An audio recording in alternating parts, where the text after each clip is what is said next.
Tropical activity is increasing, my friends, across portions of the Atlantic as well as the Pacific here over the next few weeks. We're going to definitely need to keep an eye on the tropics as things do appear to be heating up. We got ourselves a bit of severe weather lined up here for the next couple of days here, where all hazards, tornadoes, large hail, and damaging winds does seem to be a bit of a concern. And lastly, we have ourselves a big problem regarding the major heat wave that we are seeing across the country, driving those heat index values here well above 110 in some areas, which is a big problem that we need to be monitoring. Hey, what's going on, guys, and welcome back here to another weather forecast, my friends. My name is Andrew Heichman here. So we got ourselves a big problem here regarding the heat wave across the country. All of these tan colors, all these brown areas here that you do see, these are all heat advisories, which do extend across a lot of the southern plains through the Midwest into the Ohio Valley, and you can see now a lot of the East Coast here is actually in these heat advisories here overall. Now there is a little bit more extreme conditions here, kind of in these pink colors here, these purplish colors, with the heat extreme warning here. Heat extreme warning. Wow, that's a good one, Andrew. The extreme heat warnings here across portions here of the Carolinas, as well as portions up here in the Northeast out there by New Jersey here. You know, some of these regions here could really see some hot heat index values here of above 107 in this case, but some of them were well over 110, which is absolutely crazy. Now, we do have ourselves a bit more of that activity up here towards the northern plains and the upper Midwest across portions of North and South Dakota, a little bit of Minnesota here as well. Now, working our way over here to the west, we have ourselves a bunch of red flag warnings out there by Utah, western areas here of Colorado, northern California, and southern Oregon here, where we do have some fire conditions out here regarding the low relative humidity and strong winds, which will contribute to some wildfire activity. So please make sure that you are watching that very, very closely. Now, we do have ourselves a bit of a flooding concern here across portions of eastern and central Kansas, lingering its way up here into northern Missouri, southern Iowa, and a little bit of northern Illinois here, where we do have ourselves a bunch of flood watches that is in effect here regarding the potential for excessive rainfall. Now, speaking of excessive rainfall, the WPC has actually issued a moderate, a level 3 out of 4 risk here for flooding up across portions here of central eastern Kansas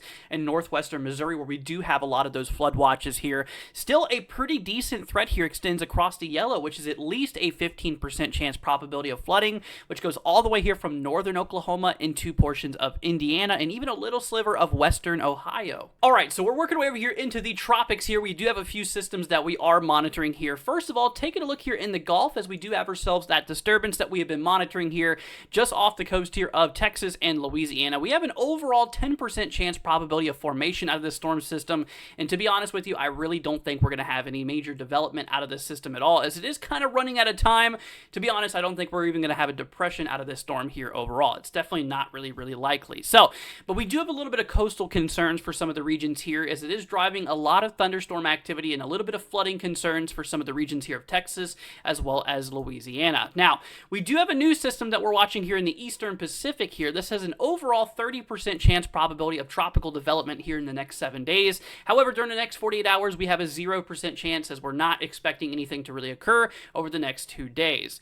And then lastly, we do have our system here just southeast of Hawaii. This is actually growing in concern here, and an overall 60% chance probability here of development here throughout the next 7 days, as well as during the next 48 hours, we have a 40% chance. So this thing does actually have a decent chance at becoming a depression or possible storm here in the future, and we're going to look more into it when we look at the models as well. Now, there isn't anything in the eastern Atlantic really going on yet, but we are going to look at the models here, and there has been a little bit of hints of possible activity here in the MDR, or the main development region, so let's go ahead and take a look at that. All right, so we're taking a look here at the American GFS model here to start things off. Now, there has been a little bit of agreement here over the last few days regarding the models here and potential tropical activity here in the eastern Atlantic. So we do have ourselves a tropical wave that'll be rolling its way off of western Africa here right around the 28th, which does have possibility to gain a bit of traction as it works its way here overall to the west here, possibly working its way out there by the Antilles right around the early part of August here, right around August 2nd.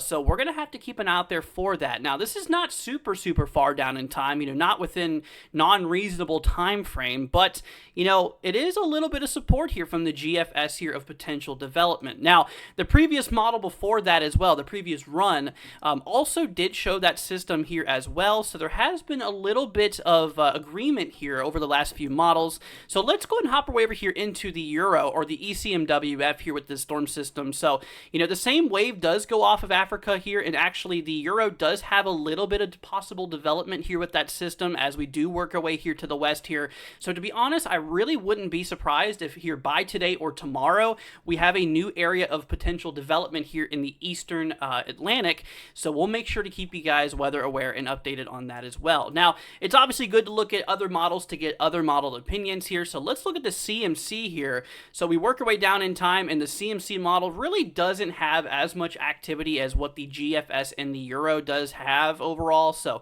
you know, the CMC model, at least as of the current run, doesn't really have a whole lot with this system here. And then lastly, in terms of the Icon model, the Icon actually does have a little bit of traction, as you can actually see here with this system. So 3 out of 4 models that we look at show a potential wave rolling its way here into the MDR, the main development region, that could gain a little bit of traction. So we got to keep our eyes in the tropics here in the eastern Atlantic. All right, so working over here into the active severe weather threat here for today, we have not 1, not 2, but 3 slight risk areas here, a level 2 out of 5 severe weather threat for today. One being up here across North Dakota, another one here for eastern Kansas and northwestern Missouri, including the Kansas City area here. Also, Topeka and eastern Kansas is involved here too. And then lastly, we have another one up here for eastern Pennsylvania, cutting through a lot of New Jersey, southern New York here, including New York City, a lot of Connecticut, the entire state of Rhode Island, considering it's a really, really small state, and also a little bit of southeastern Massachusetts. Now, connecting that, we have the dark green, which is the level 1 severe weather threat, which is still an active threat for severe weather today, although it is relatively isolated and is a very low chance overall. Now, the light green areas here just represent where we could see some thunderstorm activity here, as this is the general thunderstorm risk here. So, you know, a few booms of thunder will be possible in these regions here overall. Now, tornado-wise here for today, we do actually now have an upgraded 5% chance probability for tornadoes here in eastern Kansas, including the Topeka, as well as Kansas City area here, including a little bit of northwestern Missouri as well. And we also have another little 2% chance area here for tornadoes up in central and eastern North Dakota here, and also a little bit of northwestern Minnesota overall.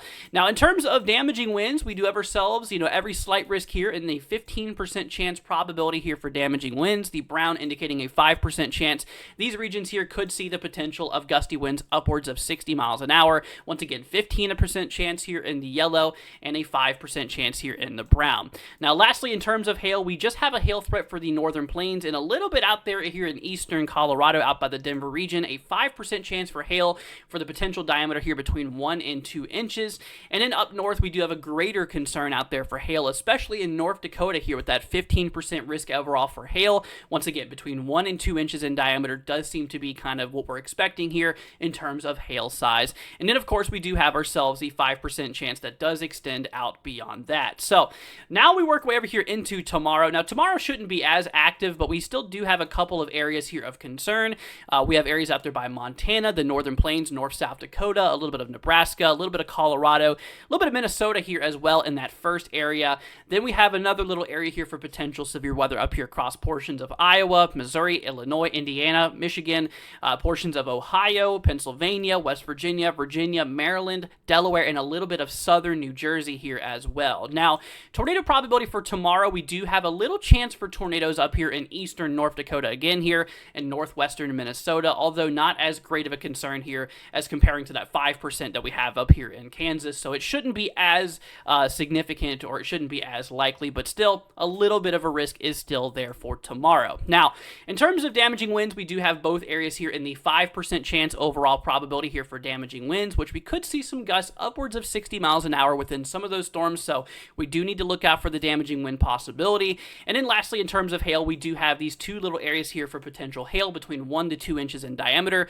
Once again, including portions of eastern North Dakota, northwestern Minnesota, another area here for eastern Iowa, northeastern Missouri, a lot of central and northern Illinois, including the Chicago region here, central northern Indiana, southern Michigan, and northwestern Ohio. So that's kind of what we're looking at here for the next 2 days here regarding severe weather probability.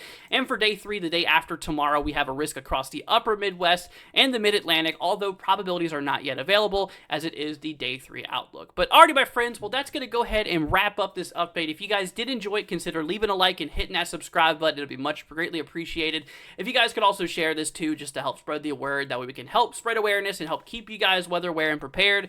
And so just, if you guys could do that, that would be greatly, greatly appreciated. Now, guys, please be careful in that heat. Once again, make sure you guys are staying hydrated and taking frequent breaks, because it is very important with all of those really nasty heat index values that we're seeing across a lot of the country. So make sure you are taking breaks and staying cool, my friends. But alrighty, everybody, thank you all so much for joining. We'll see you guys later tonight in a live stream right around 9 o'clock Eastern. So I hope to see you guys there. Alright, everybody, thanks for joining. Catch y'all in the next one.